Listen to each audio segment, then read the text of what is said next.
Assalamualaikum warahmatullahi wabarakatuh. Salam sejahtera untuk kita semua. Pada kesempatan kali ini, kami dari kelompok 2 ingin mempresentasikan materi pada mata kuliah Metodologi Penelitian Akuntansi di chapter 3 dan chapter 4. Pada chapter 3 ini akan dibacakan oleh saya dan teman saya Siti Askia. Di chapter 3 ini dengan judul Defining and Refining the Problem. Lalu untuk chapter 4-nya akan dibacakan oleh teman saya Sabita dan Dini. Di chapter 4 itu dengan judul The Critical Literature Reviews. Next.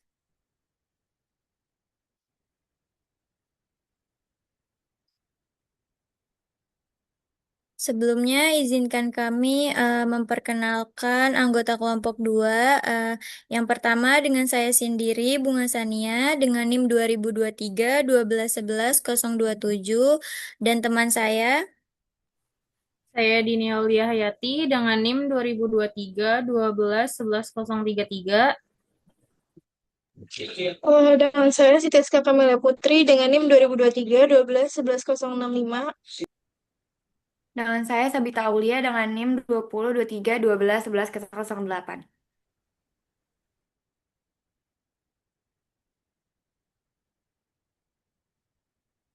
Baik, pertama-tama di sini kami akan membahas chapter 3 terlebih dahulu, di mana topik diskusinya ada beberapa.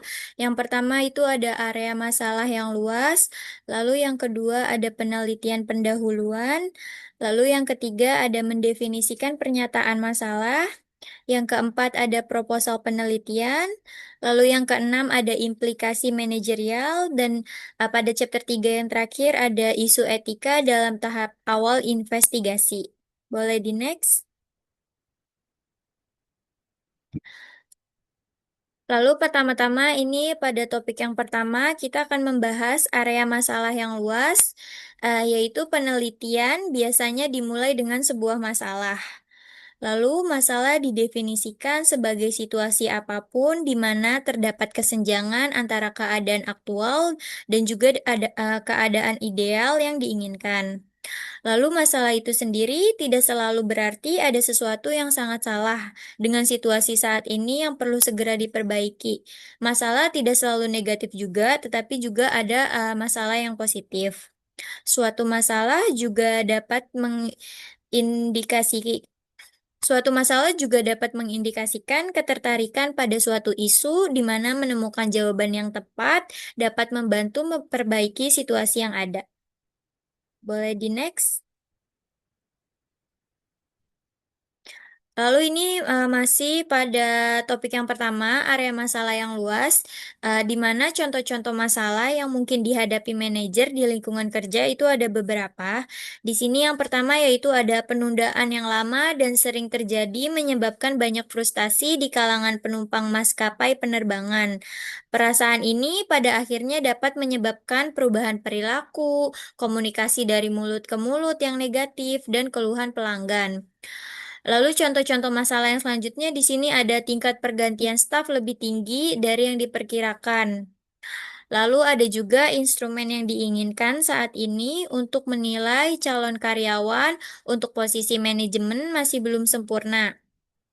Lalu ada juga anggota kelompok minoritas dalam organisasi tidak mengalami kemajuan dalam karir mereka. Lalu ada juga sistem informasi yang baru dipasang tersebut tidak digunakan oleh para manajer yang menjadi target utama perancangan sistem tersebut.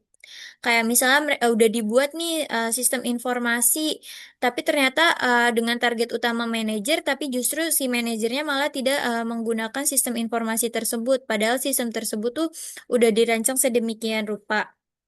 Lalu masalah-masalah selanjutnya itu ada penerapan jam kerja yang fleksibel telah menimbulkan lebih banyak masalah daripada solusinya.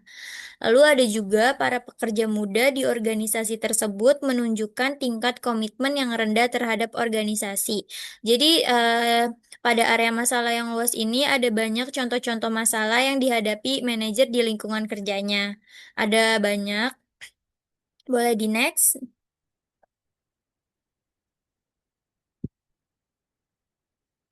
Nah, pada masalah yang luas ini, masalah manajemen yang telah diidentifikasi harus diubah, yaitu dipersempit menjadi topik yang dapat diteliti untuk diinvestigasi. Jadi kayak misalnya awalnya kita itu udah punya satu topik, itu nanti akan dipersempit lagi supaya mendetail dan agar lebih mudah untuk ditelitinya. Lalu di sini ada juga masih banyak pekerjaan yang perlu dilakukan untuk menerjemahkan permasalahan yang luas ini menjadi topik penelitian yang layak. Next.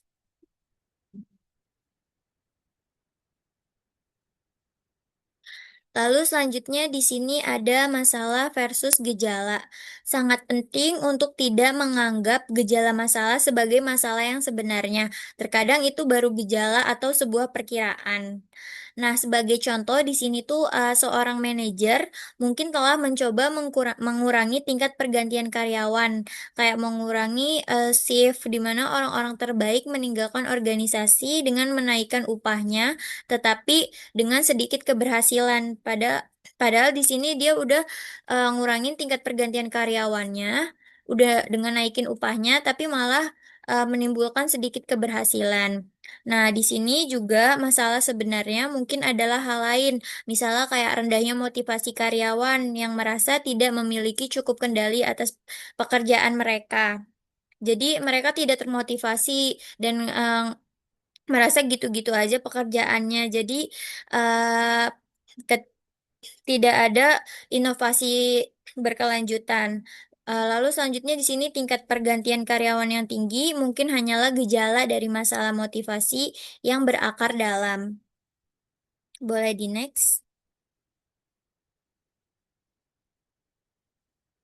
Lalu ketika menanyakan masalah umum, di sini nih karyawan terbaik, saya meninggalkan organisasi. Jadi masalah umumnya kan tadi karyawan terbaiknya meninggalkan organisasi. Lalu di situ akan muncul banyak pertanyaan-pertanyaan mengapa. Di sini ada mengapa, karena mereka tidak puas dengan pekerjaan mereka. Lalu mengapa yang kedua di sini karena mereka tidak menemukan tantangan dalam pekerjaan mereka. Jadi mungkin mereka merasa flat dan kayak kerjaannya gitu-gitu aja, tidak tertantang atau mereka jadi tidak bekerja lebih keras gitu, kayak ngerasa ya udah kerjanya gitu-gitu aja. Lalu mengapa yang selanjutnya di situ karena mereka tidak memiliki kendali atas pekerjaan mereka. Lalu mengapa yang selanjutnya? Karena mereka tidak memiliki banyak pengaruh terhadap perencanaan, pelaksanaan, dan juga evaluasi pekerjaan yang mereka lakukan. Lalu mengapa yang terakhir di sini adalah karena kita enggan mendelegasikan tugas, harusnya bisa lebih mendetail mereka tugasnya apa aja, terus mereka harus punya target atau sebuah tantangan. Jadi mereka punya motivasi atau inovasi untuk mengembangkan pekerjaan mereka harusnya seperti apa supaya nggak gitu-gitu aja. Boleh di next? Lalu balik lagi pada topik yang tadi, area masalah yang luas, di mana cakupan masalah yang luas itu memberikan titik awal yang baik untuk sebuah proyek penelitian, tetapi kurang spesifik dan fokus yang dibutuhkan untuk menyelidikinya. Jadi kita perlu mengubah masalah yang luas menjadi topik penelitian yang layak dengan cara, ada beberapa cara di sini. Yang pertama itu bisa menjadikannya lebih spesifik dan juga tepat. Lalu juga yang kedua itu bisa menetapkan batasan yang jelas. Dan yang ketiga bisa memilih perspektif dari mana kita menyelidiki subjek tersebut. Boleh di next.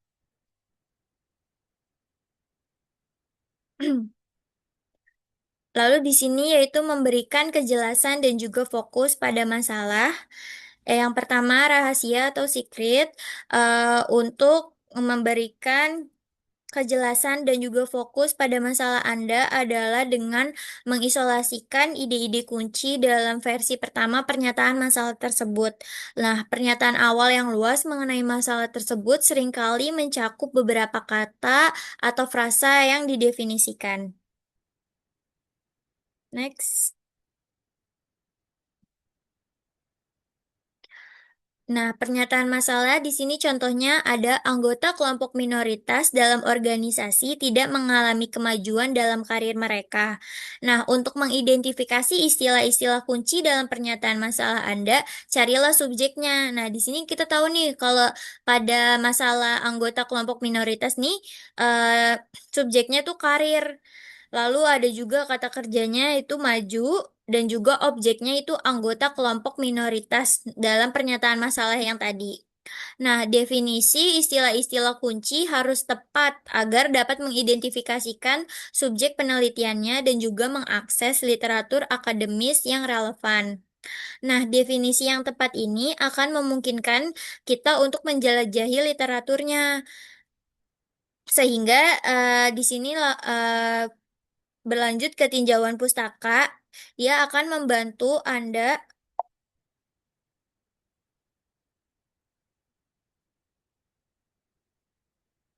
Tinjauan pustaka akan membantu Anda untuk menyempurnakan tujuan penelitian dan pernyataan penelitian Anda sehingga dapat mengembangkan topik penelitian yang layak.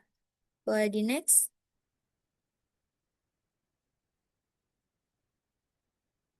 Lalu di sini ada 3 tahap awal proses penelitian.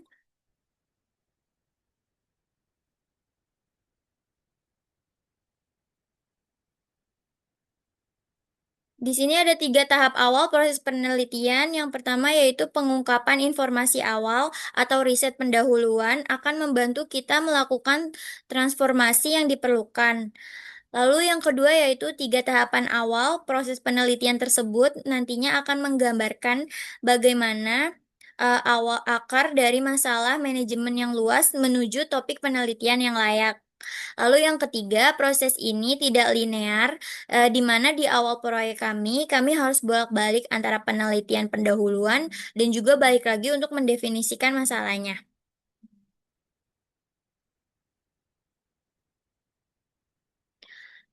Balik lagi ke topik yang tadi, di sini pada tahap awal proses penelitian, Anda harus meluangkan waktu untuk bergantian antara penelitian pendahuluan. Misalnya di sini ada tinjauan literatur pertama dan juga kembali untuk mendefinisikan pernyataan masalah Anda. Nah, sebelum Anda mengembangkan pernyataan masalah Anda yang tentatif, Anda tidak dapat memutuskan informasi apa yang berguna. Namun, kesadaran dan juga pemahaman tentang karya dan sudut pandang terkini di bidang subjek tersebut dapat mengubah perspektif tentang apa masalahnya dan juga mendorong kita untuk menyempurnakan pernyataan masalah. Nah, pernyataan masalah yang lebih sering disempurnakan dapat memicu kebutuhan untuk mengumpulkan informasi lebih lanjut yang dapat menginspirasi kita untuk nantinya merumuskan kembali pernyataan dari masalah tersebut. Next. Nah, di penelitian awal ini, kita bisa lanjut setelah kita mengidentifikasi area masalah yang tadinya udah luas, makin lama dipersempit lagi, di mana penelitian pendahuluan yang seharusnya membantu peneliti untuk mendapatkan pemahaman yang lebih baik tentang masalah tersebut dan juga mempersempit masalah tersebut menjadi topik yang dapat diteliti untuk dipelajari. Nah, penelitian pendahuluan itu harus membantu peneliti menemukan jawaban atas pertanyaan-pertanyaannya. Jadi ketika kita udah membuat penelitian pendahulu, di sini kita sebagai peneliti bisa kejawab pertanyaan-pertanyaannya. Nah, pertanyaan-pertanyaannya apa aja di sini? Yang pertama itu apa masalahnya? Kita harus ketahui dulu ketika kita meneliti itu kita harus tahu apa masalahnya. Terus ketika udah tahu apa itu masalahnya, kita harus tahu juga kenapa sih masalah itu terjadi, kenapa masalah itu ada. Lalu yang ketiga, apakah masalahnya penting, apakah masalahnya serius gitu. Jadi diharapkan ketika kita meneliti, kita bisa mengetahui masalahnya dan juga solusinya serta dampaknya apa. Nah, di sini ada juga pertanyaan apa manfaat dari menyelesaikan masalah tersebut. Jadi ketika melakukan penelitian, pertanyaan-pertanyaan tersebut diharapkan terjawab dan penelitinya bisa mendapatkan jawaban tersebut. Next. Nah, ini Selanjutnya yaitu dari penelitian awal yang tadi udah kita bahas sekilas. Di sini meskipun sifat pasti dari informasi yang dibutuhkan untuk tujuan ini bergantung pada jenis masalahnya yang sedang dihadapi, secara umum informasi tersebut tuh dapat diklasifikasikan jadi dua kategori. Di sini yang pertama informasi mengenai organisasi dan lingkungannya, yaitu misalnya faktor-faktor kontekstual. Terus juga yang kedua informasi mengenai topik yang diminatinya. Next.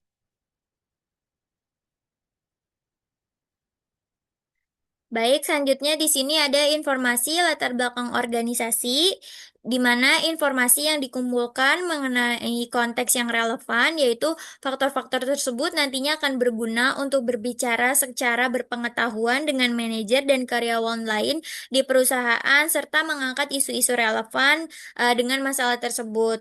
Nah, sejalan dengan faktor tersebut, pemahaman tentang faktor-faktor ini mungkin dapat membantu dalam merumuskan masalah secara tepat.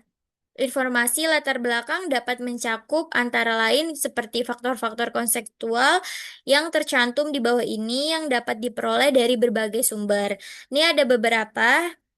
Yang pertama itu ada asal-usul dan sejarah perusahaan. Jadi di sini namanya asal-usul kita pastinya harus tahu kapan kapan perusahaannya didirikan, terus bidang bisnisnya itu apa, tingkat pertumbuhannya kayak gimana, kepemilikannya siapa, dan kendali serta sebagian lainnya. Lalu yang kedua itu ada ukuran dalam hal jumlah karyawan, aset ataupun liabilitasnya.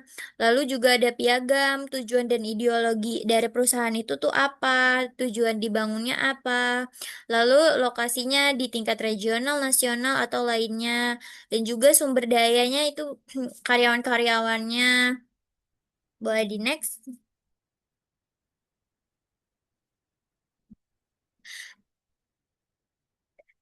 Serta yang kayak tadi udah disebutin asal-usul, piagam, sini juga ada faktor-faktor lainnya yang diperoleh dari berbagai sumber. Yang pertama itu hubungan saling ketergantungan dengan lembaga lain dan lingkungan eksternal. Jadi perusahaan, di sini contohnya perusahaan ya, perusahaan itu nggak bisa sendirian, pasti dia butuh lembaga lain, entah itu bank atau juga perusahaan dalam bidang sejenisnya. Lalu yang kedua di sini ada posisi keuangan selama 5 hingga 10 tahun sebelumnya dan juga data keuangan yang relevan.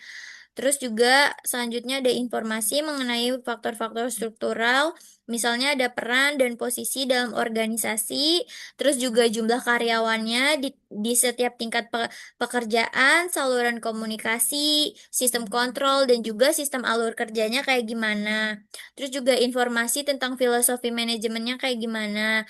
Jadi dalam latar belakang kita harus tahu dari perusahaan tuh sekiranya kayak gitu, mulai dari asal-usulnya, terus juga lokasinya, hubungannya, alur kerjanya, dan sebagainya. Boleh di next. Nah, ini untuk informasi kontekstualnya ya. Informasi kontekstual ini dapat diperoleh melalui berbagai metode pengumpulan, entah dia datanya data primer atau malah datanya data sekunder. Nah, ini nih contohnya misalnya kayak wawancara atau peninjauan catatan serta arsip perusahaan. Nah, seringkali bermanfaat untuk mengumpulkan data primer dan sekunder itu secara bersamaan pada tahap awal proses penelitian. Di satu sisi, data sekunder ini dapat membantu kita memfokuskan wawancara secara lebih lanjut, secara lebih bermakna pada aspek-aspek yang relevan yang berkaitan dengan masalah tersebut. Nah, di sisi lain juga, wawancara dapat membantu kita mencari informasi yang relevan dalam sumber sekundernya. Boleh di next. Kayak yang tadi aku udah sempat bilang terkait dengan data sekunder sama primer. Di sini data sekunder itu data yang dikumpulkan melalui sumber yang sudah ada. Maka dia disebut dengan data sekunder, sumbernya udah ada gitu ya. Lalu nah data sekunder ini data yang telah dikumpulkan oleh pihak lain untuk tujuan yang berbeda dari tujuan penelitian saat ini. Nah, beberapa sumber data sekunder ini meliputi buletin statistik, publikasi pemerintah, informasi yang dipublikasikan atau tidak dipublikasikan yang tersedia di dalam ataupun di luar organisasi, serta situs web perusahaan dan juga internet. Sedangkan kalau misalkan data primer ini Dalam beberapa kasus ya, informasi paling baik diperoleh melalui metode lain, seperti mewawancarai orang, observasi, atau dengan memberikan kuesioner kepada individu. Nah, terus juga data yang dikumpulkan langsung oleh peneliti untuk tujuan spesifik peneliti tersebut. Makanya disebut data primer. Contohnya apa aja sih data primer? Nah, ada 4 tuh metode utama dari pengumpulan si data primer ini. Kalian bisa lewat wawancara, bisa lewat observasi, atau kalau misalkan nggak mau wawancara ya udah lewat kuesioner aja. Kita uh, bikin pertanyaan-pertanyaan yang nantinya dijawab, misalnya setuju, tidak setuju, dan lain sebagainya. Atau bisa juga kalian bereksperimen. Boleh di next?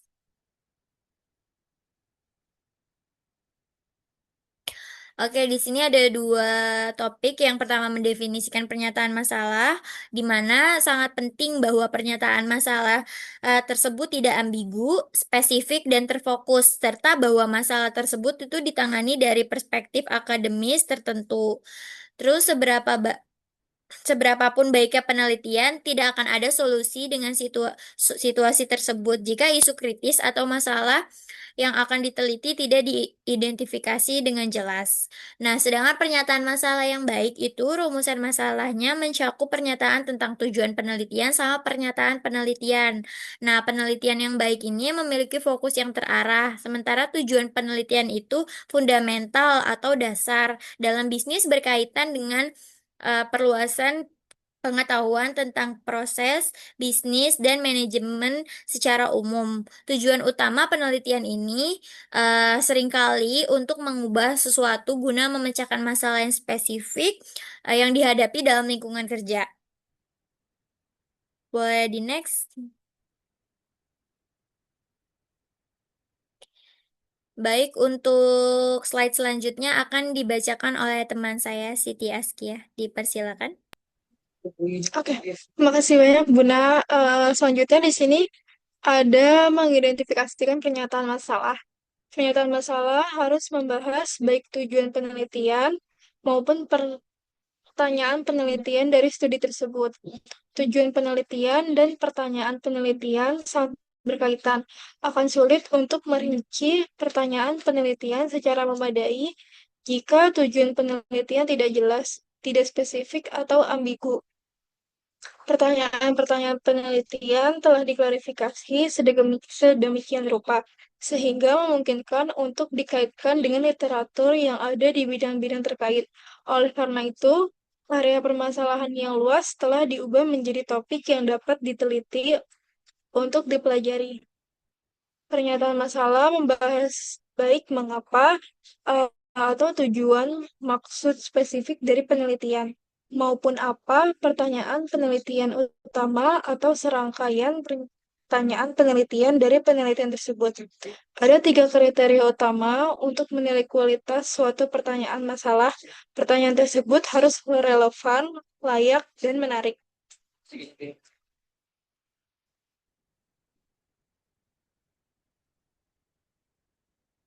Selanjutnya, di sini ada relevan, yaitu suatu pertanyaan masalah dianggap relevan jika bermakna dari perspektif manajerial, perspektif akademis, atau keduanya. Dari perspektif manajerial, penelitian dianggap relevan jika berkaitan dengan suatu masalah yang saat ini ada dalam lingkungan organisasi atau suatu area yang menurut manajer perlu ditingkatkan dalam organisasi. Dari perspektif akademis, penelitian dianggap relevan jika banyak hal yang diketahui tentang topik ini, tetapi pengetahuan tersebut tersebar dan tidak terintegrasi. Banyak penelitian tentang topik ini tersedia, tetapi hasilnya sebagian saling bertentangan. Selanjutnya di sini divisible, yaitu suatu pertanyaan masalah dianggap layak jika mampu menjawab pertanyaan penelitian dalam batasan proyek penelitian tersebut. Pembatasan ini mungkin terkait dengan waktu dan uang, tetapi juga dengan ketersediaan responden, keahlian peneliti, atau masalah pernyataan masalah mungkin selalu sulit untuk dijawab, dan sebagainya. Masalah yang muncul dalam hal kelayakan adalah bahwa pernyataan masalah terlalu luas cangkupannya. Selanjutnya, ini ada interesting. Ciri ketiga dari pernyataan masalah yang baik adalah bahwa pernyataan tersebut menarik. Penelitian adalah proses yang memakan waktu dan akan melalui banyak suka, duka sebelum menyajikan versi final laporan penelitian. Oleh karena itu, sangat penting bahwa benar-benar tertarik pada pernyataan masalah yang ingin dijawab, sehingga dapat tetap termotivasi sepanjang proses penelitian. Selanjutnya, di sini ada pertanyaan penelitian yang terdefinisi dengan baik. Pertanyaan pertama itu ada sejauh mana struktur organisasi dan jenis sistem informasi yang terpasang menjelaskan perbedaan dalam efektivitas pengambilan keputusan manajerial yang dirasakan. Yang kedua, sejauh mana kampanye iklan baru ini berhasil menciptakan citra berkualitas tinggi dan berpusat pada pelanggan. Yang ketiga, apakah kemasan baru tersebut mempengaruhi citra perusahaan yang ingin dihasilkan? Yang keempat, bagaimana peringkat harga dan kualitas dalam evaluasi produk oleh konsumen? Selanjutnya, di sini ada 3 jenis pertanyaan dasar. Yang pertama itu ada pertanyaan penelitian eksplorasi, yang kedua ada pertanyaan penelitian deskriptif, yang ketiga ada pertanyaan penelitian kausal. Di sini ada pertanyaan penelitian eksplorasi. Pertanyaan penelitian ini biasanya dikembangkan ketika tidak banyak yang diketahui tentang fenomena tertentu. Hasil penelitian yang ada saat ini masih belum jelas atau memiliki keterbatasan serius. Topiknya sangat kompleks atau tidak cukup teori yang tersedia untuk memandu perkembangan kerangka teoritis dibahas dalam bab 5.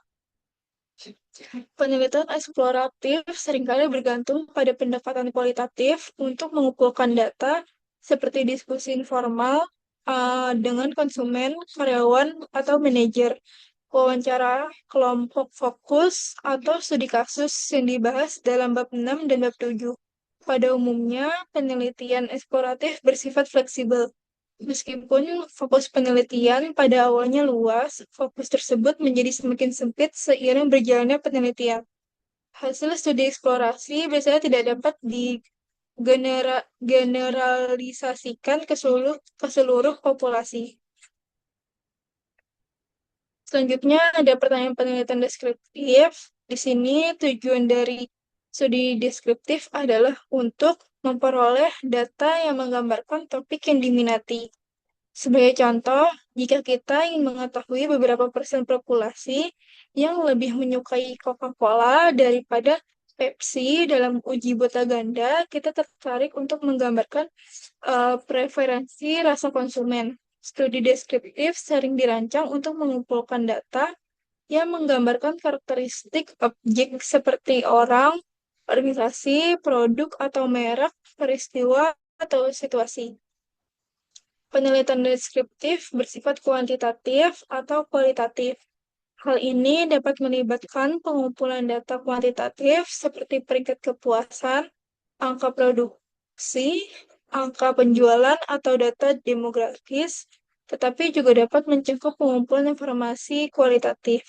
Sebagai contoh, data kualitatif dapat dikumpulkan untuk menggambarkan bagaimana konsumen menjalani proses pengambilan keputusan atau meneliti bagaimana manajer menyelesaikan konflik dalam organisasi.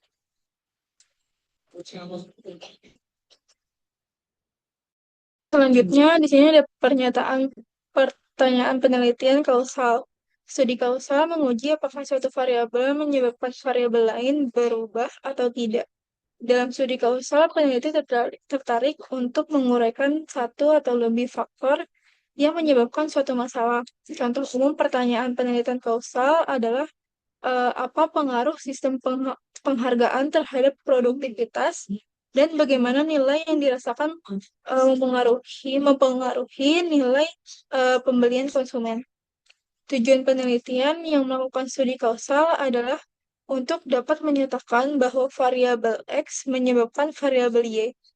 Jadi, ketika variabel X dihilangkan atau diubah dengan cara tertentu, masalah Y terpecahkan. Bukan hanya satu variabel yang menyebabkan masalah dalam suatu organisasi.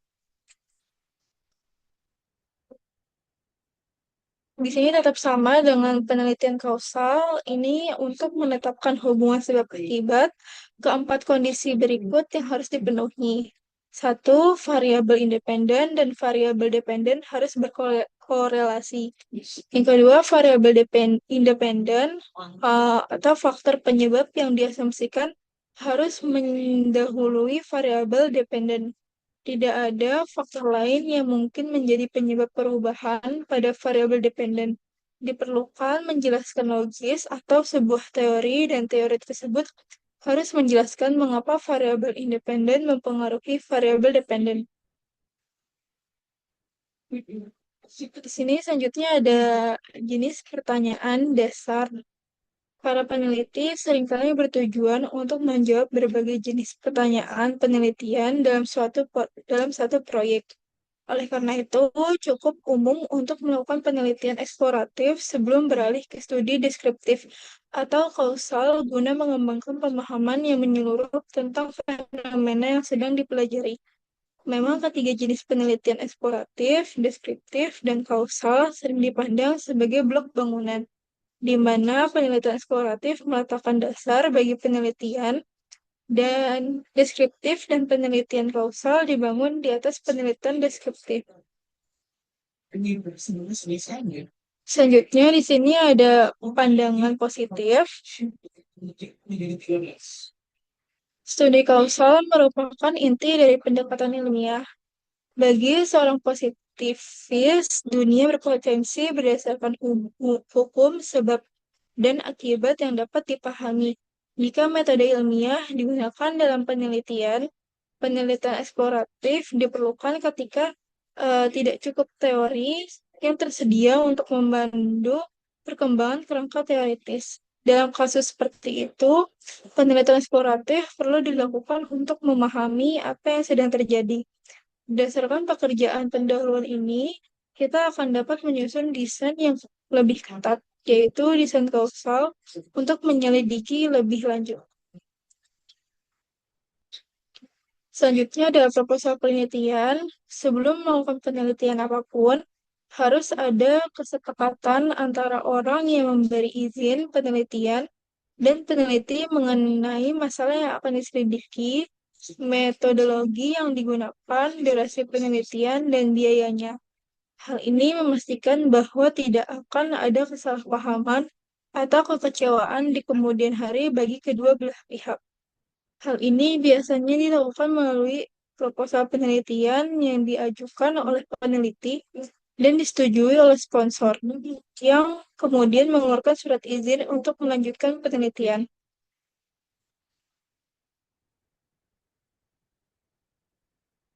Selanjutnya, di slide yang sama, yaitu ada proposal penelitian yang disusun oleh peneliti merupakan hasil dari upaya yang terencana, terorganisir, dan cermat. Dan pada dasarnya memuat hal-hal berikut. Judul yang berfungsi, latar belakang penelitian, pernyataan masalah, tujuan penelitian, pernyataan penelitian, ruang lingkup penelitian, relevansi penelitian.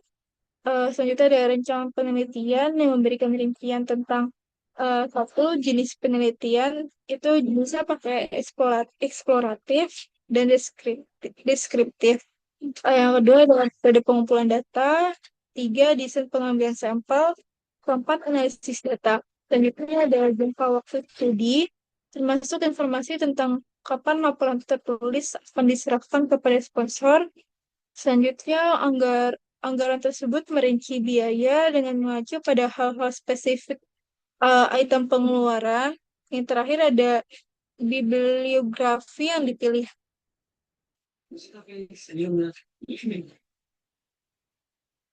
Selanjutnya di sini ada implikasi manajerial. Para manajer terkadang hanya melihat gejala dalam situasi bermasalah dan memperlakukannya seolah-olah itu adalah masalah sebenarnya, sehingga merasa frustasi ketika solusi yang mereka terapkan tidak berhasil. Memahami urutan antecedent, masalah, konsekuensi, dan mengumpulkan informasi yang relevan untuk benar-benar memahami masalah sangat membantu dalam mengidentifikasinya. Masukan dari para manajer membantu para peneliti untuk mendefinisikan area masalah yang luas dan mempersempit masalah yang luas tersebut menjadi topik penelitian yang layak. Selanjutnya, para manajer yang menyadari bahwa definisi masalah yang tepat sangat penting untuk solusi masalah pada akhirnya tidak keberatan meluangkan waktu untuk bekerja sama dengan para peneliti, terutama pada tahap ini. Proposal penelitian yang disusun dengan baik memungkinkan para manajer untuk menilai relevansi studi yang diusulkan. Namun, untuk memastikan bahwa tujuan penelitian benar-benar tercapai, para manajer harus tetap terlibat sepanjang seluruh proses penelitian. Selanjutnya, di sini ada isu-isu etika dalam tahapan awal investigasi. Di sini ada peneliti mengumpulkan informasi awal untuk mempersempit cakupan masalah yang luas dan untuk merumuskan pernyataan masalah yang spesifik. Dalam banyak kasus, peneliti mewawancarai para pengambil keputusan, manajer, dan karyawan lainnya untuk memperoleh pengetahuan tentang situasi tersebut agar dapat lebih memahami masalahnya. Setelah masalah ditentukan dan pernyataan masalah dirumuskan, peneliti perlu menilai kemampuan penelitiannya. Jika peneliti tidak memiliki keterampilan atau sumber daya untuk melaksanakan proyek tersebut, ia harus menolak proyek tersebut. Jika peneliti memutuskan untuk melaksanakan proyek tersebut, perlu untuk memberitahukan kepada seluruh karyawan, khususnya mereka yang akan diwawancarai. Pengumpulan data awal melalui wawancara terstruktur dan tidak terstruktur terkait studi yang diusulkan, meskipun tidak perlu memberitahu mereka alasan sebenarnya dari studi tersebut, karena hal ini dapat membiaskan respons. Dengan demikian, unsur eh, kejutan yang tidak menyenangkan akan dihilangkan bagi para karyawan. Dengan slide yang sama, yaitu ada perlu juga meyakinkan karyawan bahwa jawaban mereka akan dirahasiakan oleh pewawancara dan juga jawaban individu tidak akan diungkapkan kepada siapapun dalam organisasi. Kedua langkah ini membuat karyawan merasa nyaman dengan penelitian yang dilakukan dan memastikan kerjasama mereka. Karyawan tidak boleh dipaksa untuk berpartisipasi dalam penelitian ini. Ketika karyawan bersedia berpartisipasi dalam penelitian, mereka berhak dilindungi dari bahaya fisik atau psikologis. Mereka juga memiliki hak atas privasi dan kerahasiaan. Upaya untuk memperoleh informasi melalui cara-cara yang menipu harus dihindarkan dengan segala cara. Untuk chapter 4 akan dijelaskan oleh Sabita dan Dini Aulia. Selanjutnya di sini saya dan rekan saya Sabita akan menjelaskan mengenai chapter 4 dari metodologi penelitian, yaitu The Critical Literature Reviews. Next.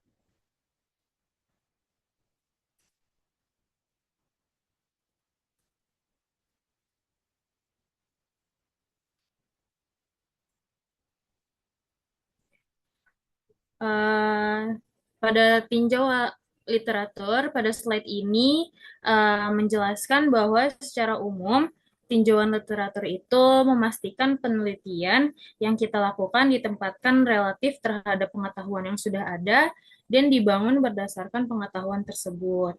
Artinya, penelitian ini tidak berdiri sendiri, melainkan merupakan kelanjutan dari penelitian sebelumnya.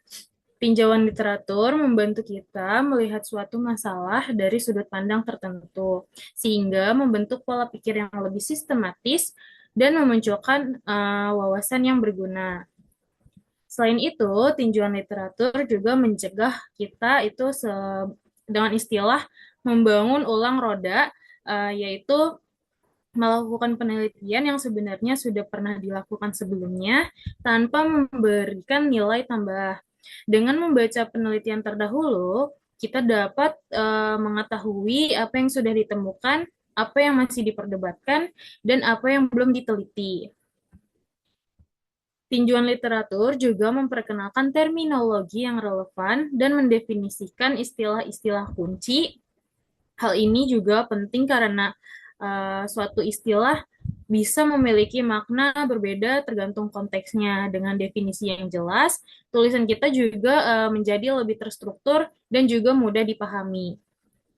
Next.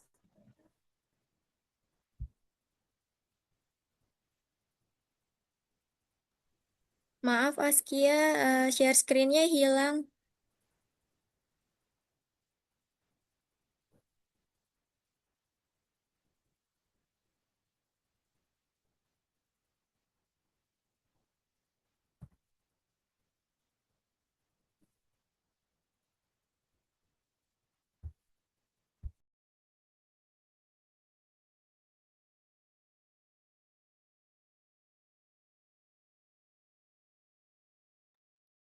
Boleh dilanjut, Dini?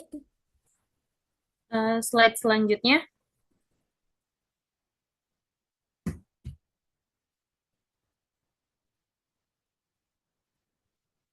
Oke. Selanjutnya di sini juga masih mengenai istilah mengenai tinjauan literatur, di mana slide ini tuh menjelaskan bahwa tinjauan literatur kita dapat memperoleh wawasan tentang metode penelitian yang digunakan oleh peneliti lain untuk menjawab pertanyaan penelitian serupa.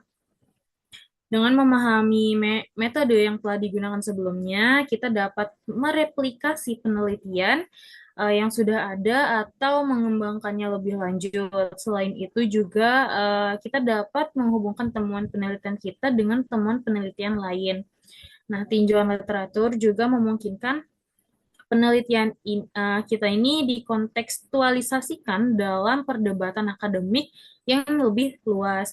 Artinya, penelitian kita menjadi bagian dari diskusi ilmiah yang sedang berlangsung dan memiliki kontribusi yang jelas. Boleh di next?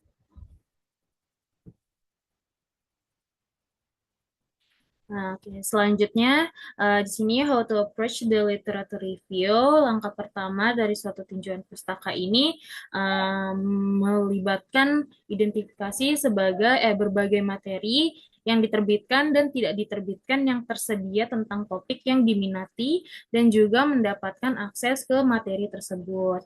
Nah, di sini ada proses of critical review dengan melakukan tinjauan literatur. Di sini ada beberapa tahapan penting. Nih, di mana tahapan pertama ini itu ada data source atau menentukan kata kunci yang sesuai dengan topik penelitian. Juga kata kunci ini digunakan untuk mencari sumber yang relevan melalui database akademik. Nah, selanjutnya yang kedua itu ada evaluating for literature, yang dimana mengevaluasi atau menyaring sumber berdasarkan relevansi dan juga kredibilitas. Tidak semua sumber yang ditemukan dapat langsung digunakan. Kita pasti perlu memastikan untuk sumber tersebut tuh berasal dari penulis dan penerbit yang terpercaya atau tidak gitu. Lalu selanjutnya yang ketiga yaitu documenting the literature review, di mana tahap ketiga ini membaca secara kritis, yang artinya kita tidak hanya membaca isi penelitian, tetapi juga menganalisis argumen, metode, dan juga hasilnya. Lalu tahapan yang terakhir, yaitu ada searching for literature, yang dimana ini adalah menyusun dan mensintesis temuan dari berbagai sumber agar membentuk kerangka pemikiran yang utuh. Slide selanjutnya.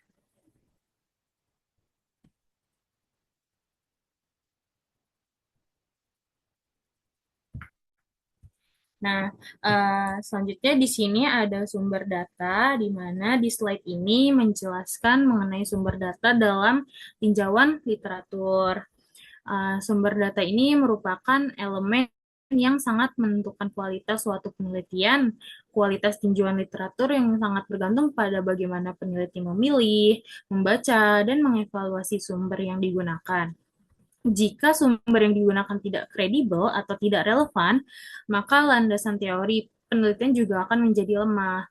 Nah, sumber data dalam tinjauan literatur ini dapat berasal dari berbagai jenis dokumen seperti buku, jurnal akademis, terus jurnal profesional, tesis, terus ada disertasi, ada proceeding konferensi, terus juga ada laporan lembaga hingga sumber daring atau internet. Nah, masing-masing sumber ini memiliki karakteristik, kelebihan, dan keterbatasan yang berbeda. Dalam memilih sumber data, ada beberapa hal penting yang perlu diperhatikan. Yang pertama adalah relevansi, yaitu apakah sumber tersebut benar-benar berkaitan dengan topik penelitian. Lalu yang kedua adalah kredibilitas, yaitu apakah penulis atau penerbit memiliki reputasi yang baik dalam bidang tersebut. Dan yang ketiga itu ada kemutakhiran yang terutama untuk topik yang berkembang cepat seperti ekonomi, teknologi, atau kebijakan publik. Nah, selain itu, peneliti juga perlu memahami perbedaan antara sumber primer dan juga sumber sekunder, yang dimana sumber primer ini biasanya merupakan hasil penelitian yang langsung dipublikasikan dalam jurnal atau laporan resmi. Sedangkan sumber sekunder adalah interpretasi atau ringkasan dari penelitian lain seperti buku pelajaran atau artikel ulasan. Nah, penggunaan sumber data yang beragam namun tetap selektif akan membantu menghasilkan tinjauan literatur yang komprehensif, seimbang, dan memiliki kedalaman analis. Boleh di next?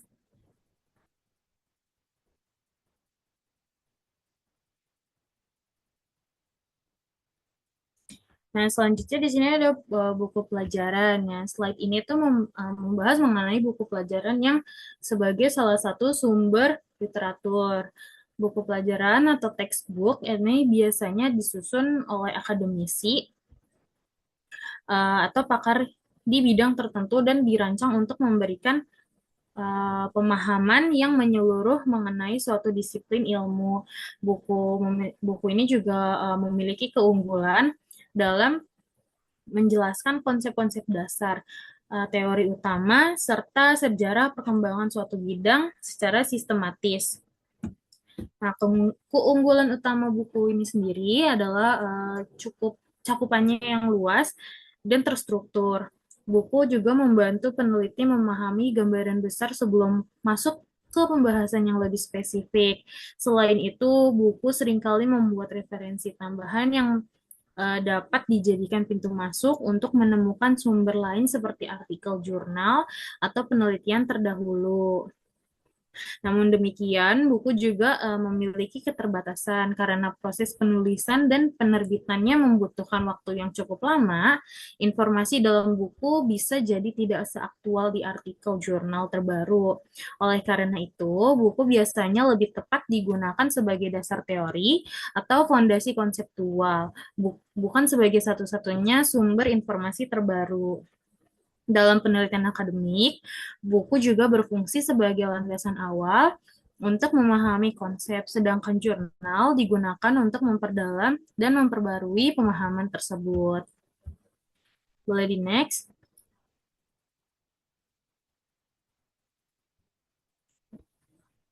Selanjutnya yaitu mengenai jurnal. Nah, pada slide ini, di sini saya akan membahas mengenai jurnal yang sebagai sumber literatur yang sangat penting dalam penelitian ilmiah.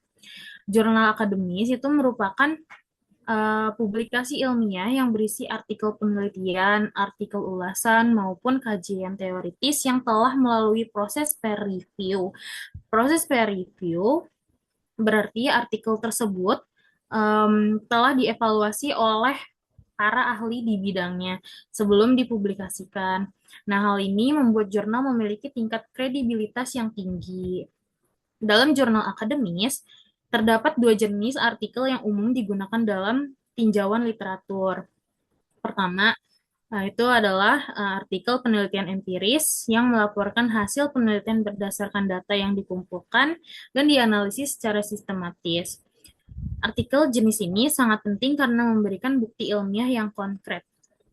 Yang kedua adalah artikel ulasan atau review artikel yang merangkum dan menganalisis berbagai penelitian sebelumnya dalam satu topik tertentu.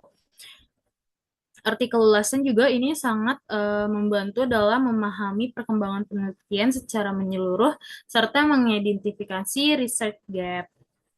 Keunggulan jurnal juga ini adalah sifatnya yang mutakhir dan juga spesifik. Nah, jurnal juga biasanya memuat penelitian terbaru sehingga sangat relevan untuk mendukung argumen penelitian kita. Nah, selain itu, struktur artikel jurnal yang sistematis, mulai dari pendahuluan, tinjauan teori, metodologi, hasil, hingga pembahasan, memudahkan peneliti dalam mengevaluasi kualitas penelitian tersebut. Namun, karena jurnal seringkali fokus pada topik yang sangat spesifik, peneliti perlu membaca beberapa artikel untuk mendapatkan gambaran yang lebih luas. Nah, secara keseluruhan, jurnal merupakan sumber utama dalam tinjauan literatur karena menawarkan kombinasi antara kredibilitas, kemutakhiran, dan kedalaman analisis. Boleh di next?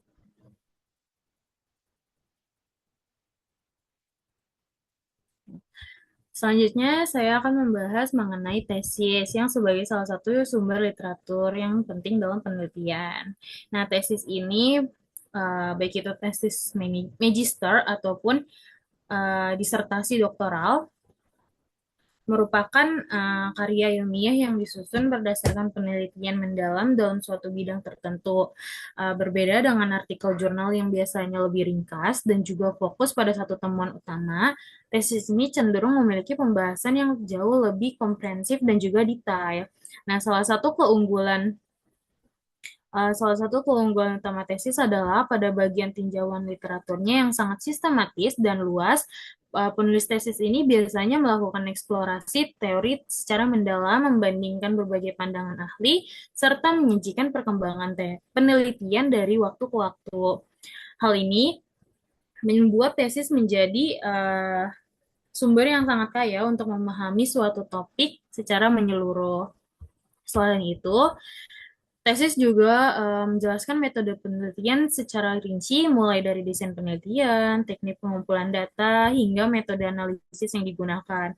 Nah, penjelasan yang detail ini sangat membantu peneliti lain yang ingin mereplikasi atau mengembangkan penelitian serupa. Namun demikian, terdapat beberapa keterbatasan. Tidak semua tesis itu dipublikasikan secara luas atau melalui proses peer review seperti jurnal akademis. Oleh karena itu, ketika menggunakan tesis sebagai referensi, kita tetap perlu mengevaluasi kualitas institusi pembimbing serta metodologi yang digunakan. Meskipun begitu, secara umum, tesis tetap menjadi sumber literatur yang sangat berharga, terutama ketika kita membutuhkan pembahasan teoritis dan metodologis yang lebih mendalam daripada yang tersedia di artikel jurnal. Next.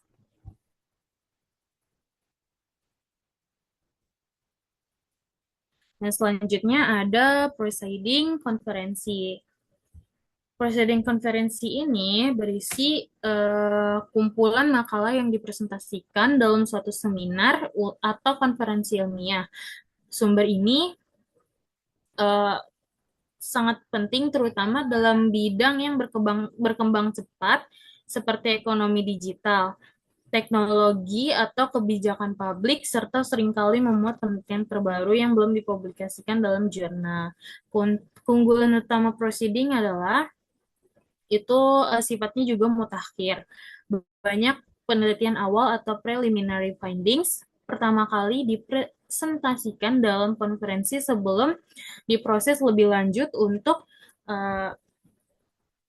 publikasi jurnal. Oleh karena itu, proceeding ini bisa menjadi sumber utama untuk mengetahui arah perkembangan penelitian terkini. Namun, kualitas proceeding sangat bergantung pada standar konferensi tersebut. Jadi, tidak semua konferensi itu memiliki proses seleksi dan review yang ketat. Ada juga konferensi internasional yang bereputasi tinggi yang menerapkan sistem review yang sangat ketat, tetapi ada juga yang proses seleksinya lebih longgar. Oleh karena itu, sebagai peneliti, kita juga harus menilai kredibilitas konferensi tersebut seperti siapa penyelenggaranya, apakah terindeks dalam database akademis, atau bagaimana reputasinya di bidang ilmu tersebut. Dengan evaluasi yang tepat, proceeding konferensi bisa menjadi sumber penting untuk memperkaya tinjauan literatur. Next.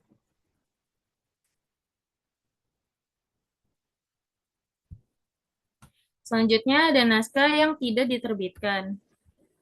Naskah tidak diterbitkan dalam berupa working paper, laporan internal, draft, artikel yang sedang dalam proses review, atau hasil penelitian yang belum dipublikasikan secara resmi.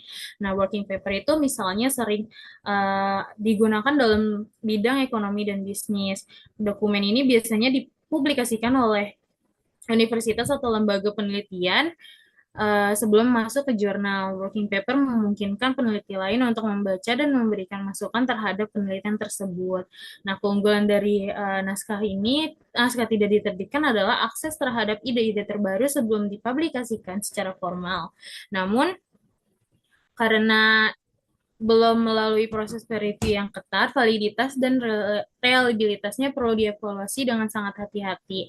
Penggunaan sumber ini harus disertai dengan sikap kritis dan selektif, serta sebaiknya tidak dijadikan sebagai salah satunya sumber utama dalam penelitian. Next.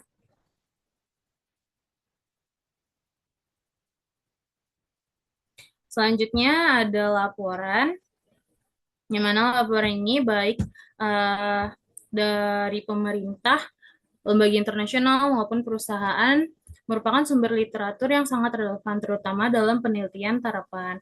Nah, contohnya adalah laporan tahunan perusahaan, laporan kebijakan pemerintah, atau laporan lembaga seperti Bank Sentral dan Badan Statistik. Laporan-laporan ini seringkali menyediakan data empiris yang aktual dan juga spesifik. Keunggulan laporan adalah memberikan informasi yang sangat kontekstual dan berbasis data nyata. Dalam penelitian ekonomi atau bisnis, laporan sering digunakan untuk memahami kondisi pasar, tren industri, atau kebijakan tertentu. Namun, demikian, laporan juga bisa memiliki bias tertentu tergantung pada kepentingan lembaga yang menerbitkannya. Oleh karena itu, penting untuk membaca laporan secara kritis dan jika memungkinkan membandingkannya dengan sumber lain. Nah, dengan pendekatan yang hati-hati, laporan dapat memperkuat landasan empiris dalam penelitian. Selanjutnya itu ada surat kabar, yang dimana surat kabar ini merupakan sumber informasi yang menyediakan berita terkini mengenai peristiwa ekonomi, bisnis, maupun sosial. Keunggulan surat kabar adalah aspek aktualitasnya, yaitu informasi yang disajikan biasanya sangat cepat dan relevan dengan kondisi saat ini. Dalam penelitian yang berkaitan dengan peristiwa atau kebijakan terbaru, surat kabar dapat membantu memberikan gambaran konteks. Namun, surat kabar bukanlah sumber ilmiah utama. Artikel di surat kabar seringkali bersifat deskriptif dan terkadang mengandung opini. Oleh karena itu, penggunaannya dalam penelitian akademik harus bersifat mendukung dan tidak dijadikan landasan teori utama. Next.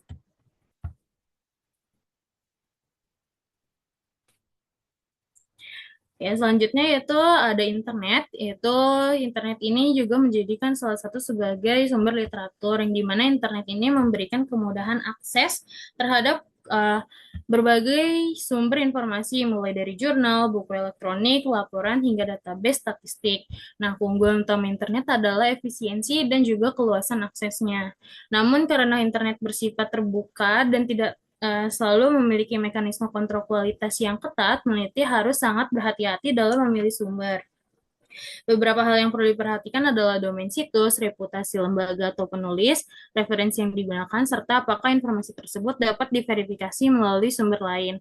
Nah, sumber dari situs resmi lembaga pemerintah universitas atau organisasi internasional biasanya lebih dapat dipercaya dibandingkan blog pribadi atau situs identitas yang jelas. Dengan kemampuan literasi digital yang baik, internet dapat menjadi alat yang sangat powerful dalam mendukung tinjauan literatur. Namun, tanpa evaluasi kritis, internet juga bisa menjadi sumber informasi yang menyesatkan. Selanjutnya akan dijelaskan oleh Sabita. Next.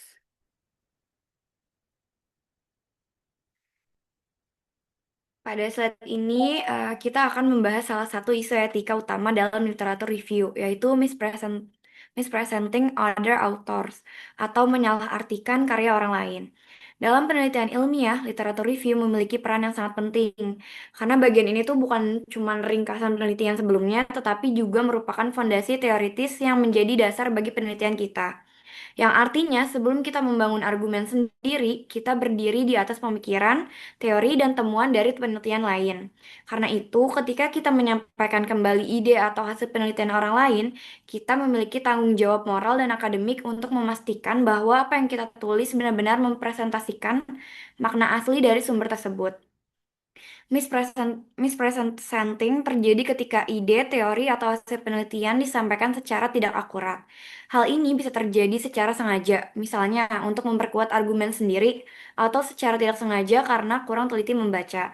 Namun, dalam dunia akademik, niat bukanlah faktor utama penilaian. Yang dinilai adalah akurasi, kejujuran ilmiah, dan juga integritas penulis. Ketika kita salah menyampaikan teori orang lain, kita tuh sebenarnya mengubah makna ilmiahnya. Jadi itu mempengaruhi pengalaman pembaca, terus menggeser posisi teori dalam diskursus akademi juga. Boleh next slide?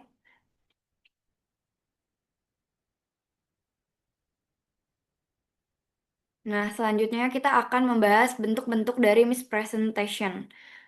Mispresentation dapat muncul dalam berbagai bentuk yang sering banget terlihat sederhana, tetapi dampaknya tuh biasanya besar banget. Kayak bentuk pertama nih, ada mengutip berbagai kalimat sehingga maknanya berubah. Kayak misalkan dalam tulisan ilmiah ada kata seperti my, tend to, atau in certain context. Sangat penting karena menunjukkan batasan hasil penelitian.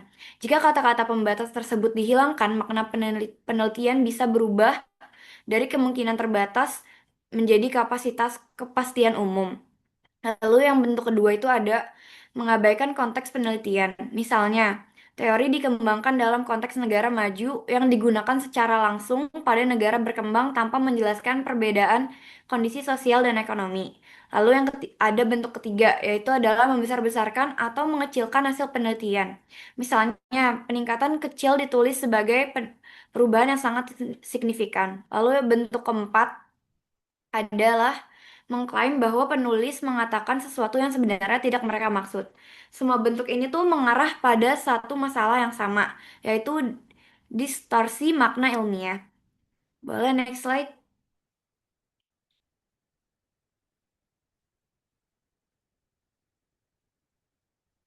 Selanjutnya kita membahas mengapa mispresentation itu berbahaya. Mispresentation itu berbahaya karena ilmu pengetahuan kan dibangun atas kepercayaan ya. Jadi setiap penelitian itu mempercayakan temuannya kepada komunitas akademik untuk digunakan dan dikembangkan lebih lanjut.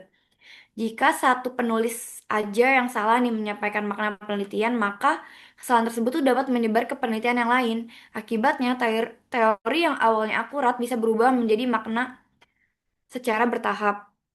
Terus mispresentation juga dapat merusak integritas akademik, mengaburkan fakta ilmiah. Selain itu, hal ini dapat membingungkan pembaca yang mengandalkan literatur review sebagai peta pengetahuan dalam suatu bidang.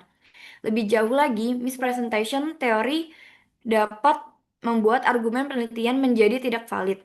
Jika dasar teorinya salah, maka hipotesis dan kesimpulan yang dibangun di atasnya juga menjadi lemah.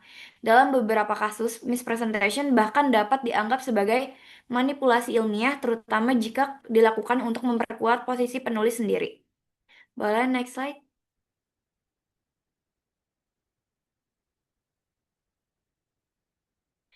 Lalu gimana sih cara menghindar dari mispresentation? Cara menghindarnya itu membutuhkan kedisiplinan akademik yang tinggi. Nah, langkah pertamanya itu adalah membaca sumber secara menyeluruh, bukan hanya abstrak atau kesimpulan. Pemahaman penelitian harus mencakup metode, konteks, dan juga batasan penelitian. Yang itu langkah kedua adalah memahami bahwa hasil penelitian selalu terkait dengan metode dan kondisi tertentu. Tanpa memahami ini, hasil bisa aja disalahgunakan dan disalahartikan.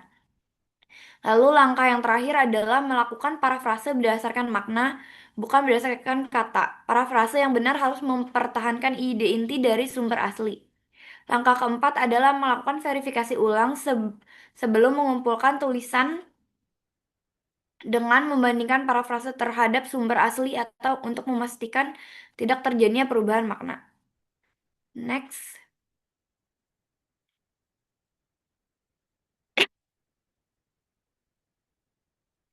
Slide kelima itu ada plagiarism. Selain mispresentation, isu etika besar adalah plagiarisme. Plagiarisme adalah penggunaan ide atau kata orang lain tanpa memberikan atribut yang tepat. Dalam dunia akademik, ide dianggap sebagai bentuk kepemilikan intelektual. Plagiarisme tidak hanya berupa copy-paste, tetapi juga dapat terjadi dalam bentuk parafrase tanpa sitasi, penggunaan struktur argumen tanpa referensi, bahkan penggunaan ulang karya sendiri tanpa pengakuan. Hal yang penting dipahami adalah bahwa dalam penelitian yang harus disitasi bukan hanya kata-kata tetapi juga ide. Slide 6, silakan lanjut. Next.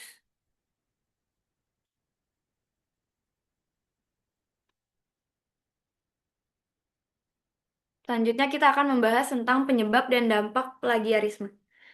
Plagiarisme sering terjadi karena kurangnya pemahaman tentang aturan sitasi, tekanan waktu, atau kesalahpahaman bahwa parafrase tidak memerlukan referensi. Namun, dalam dunia akademik, tanggung jawab sepenuhnya berada pada penulis. Dampak plagiarisme sangat serius secara akademik, dapat menyebabkan penurunan nilai atau saksi secara profesionalisme, dapat merusak reputasi ilmiah yang dibangun bertahun-tahun. Karena itu, plagiarisme dianggap sebagai pelanggaran etika yang sangat berat. Next.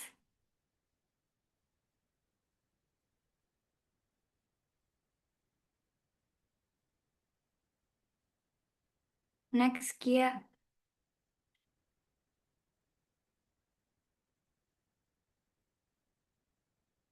Nah, selanjutnya kan kita tadi udah bahas penyebab dan dampak plagiarisme. Terus kenapa sih plagiarisme tuh harus dianggap serius? Karena plagiarisme tuh menghambat proses verifikasi ilmiah. Tanpa referensi, pembaca tuh nggak bisa memeriksa kebenaran atau klaim yang disampaikan. Selain itu, ilmu pengetahuan berkembang melalui perdebatan ilmiah. Referensi menunjukkan posisi intelektual penulis dalam perdebatan tersebut. Jika klaim tidak memiliki sumber, maka klaim tersebut tidak lagi dianggap sebagai argumen ilmiah, melainkan cuma opini pribadi. Kayak gitu. Boleh next slide?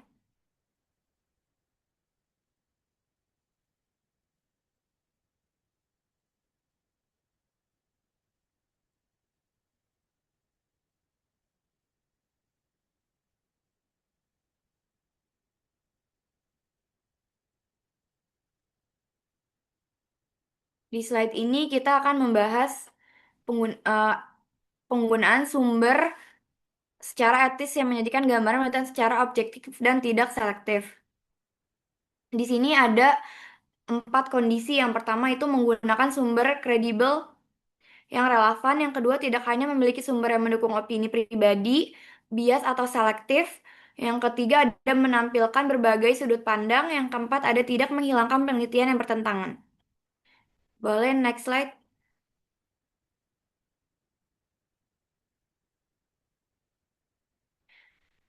Di slide ini kita akan membahas tentang objektivitas dan fairness. Objektivitas itu berarti memisahkan opini pribadi dari analisis ilmiah. Yang kritik terhadap penelitian harus berbasis data-data dan metodologi, bukan serangan terhadap individu peneliti. Sikap adil dalam literatur review juga berarti mengakui kekuatan dan kelemahan setiap peneliti yang dikaji. Hal ini menunjukkan kedewasaan akademik dan integritas intelektual penulis. Next slide.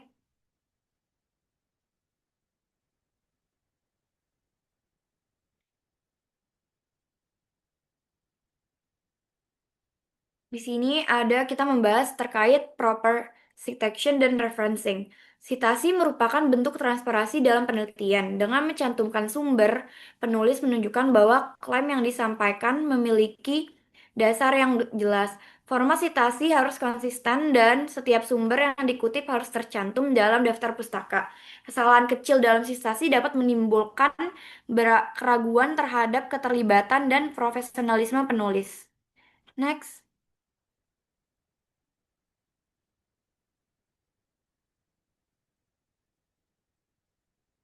Selanjutnya ada Akademi Integrity. Akademi Integrity adalah fondasi utama dari seluruh proses penelitian. Prinsip ini mencakup kejujuran, transparansi, dan juga tanggung jawab dan juga akuntabilitas. Tanpa integrasi, penelitian kehilangan nilai ilmiahnya. Jadi kalau literatur review nggak punya etis dalam merusak validasi penelitian, itu juga bisa banget menurunkan kredibilitas penulis dan juga melemahkan kepercayaan terhadap ilmu pengetahuan. Karena itu, penelitian yang baik bukan hanya dinilai dari hasilnya, tetapi juga dari kejujuran prosesnya.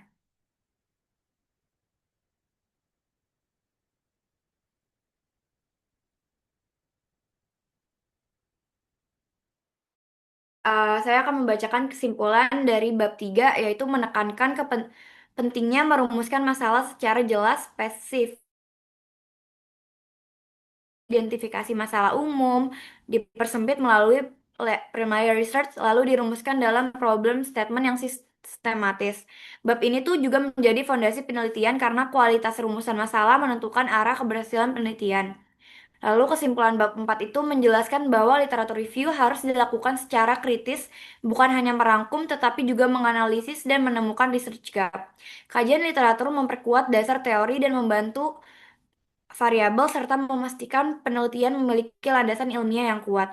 Keterkaitan antara bab 3 dan bab 4 adalah bab 3 itu menentukan apa yang diteliti, sedangkan bab 4 itu menjelaskan dasar teorinya. Keduanya tuh saling melengkapi, yaitu rumusan masalah diperkuat oleh kajian literatur, dan literatur review membantu mempertajam masalah penelitian. Baik, sekian presentasi kami terkait bab 3 dan bab 4. Kurang lebihnya mohon maaf. Terima kasih. Terima kasih banyak, Pak Sparta.